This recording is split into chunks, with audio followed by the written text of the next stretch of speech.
Brought to you by Penguin.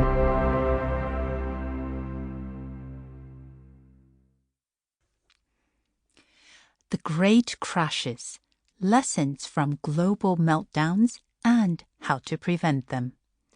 Written and read by me, Linda Yueh. Introduction: The Great Crash of 1929.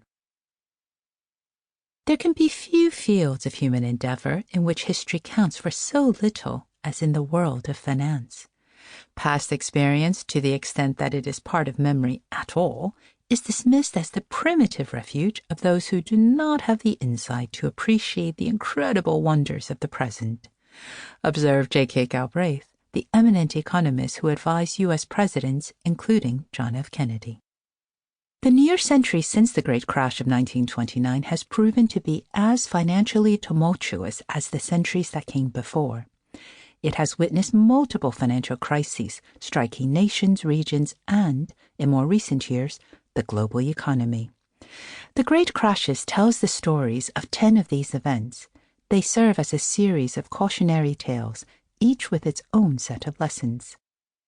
As this book will show, there is very little that is certain in economics, but there will always be another financial crisis. The chapters that follow will aim to analyze the crashes of our past to determine how best to mitigate the damage of financial crashes in the future, when they inevitably come. Each of the 10 crashes that follow has a unique set of causes and consequences, but despite their differences, they all feature 3 distinct phases: euphoria, credibility, and aftermath. Euphoria, or exuberance, often used interchangeably, leads people to invest in markets they believe will rise and rise. To resolve a financial crisis, credible policies are essential. These 2 aspects can shape the aftermath, the difference between a quick recovery or a long, protracted recession. In each chapter, the past responses, or lack thereof, of governments or institutions to these early phases will be analyzed to determine which led to the best outcomes and which to the worst, in the hope that these lessons will help us understand how best to act in the future. The Great Crash of 1929 and the ensuing depression of the 1930s is understood to be among the worst of all time. It holds a special place in the annals of financial crises throughout history. Some of the lessons hard won in this period went on to inform policy in the crashes that followed, so it's a good place to begin. In the period after the First World War, the U.S. economy recovered and boomed.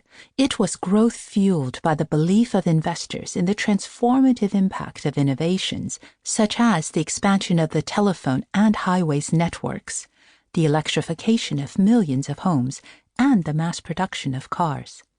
Real estate prices rose too, though not as exuberantly as stocks. The U.S. Blue Chip Stock Index, the Dow Jones Industrial Average, had increased 6-fold between August 1921 and September 1929 during the economic expansion that occurred during the period known as the Roaring Twenties. Euphoria drove the stock market to dizzying heights, almost tripling its value between the beginning of 1927 and September 1929. But the boom couldn't last, and when the market collapsed a month later, it was the worst financial crash in American history. The great economist Irving Fisher was caught up in this belief in an ever-rising market.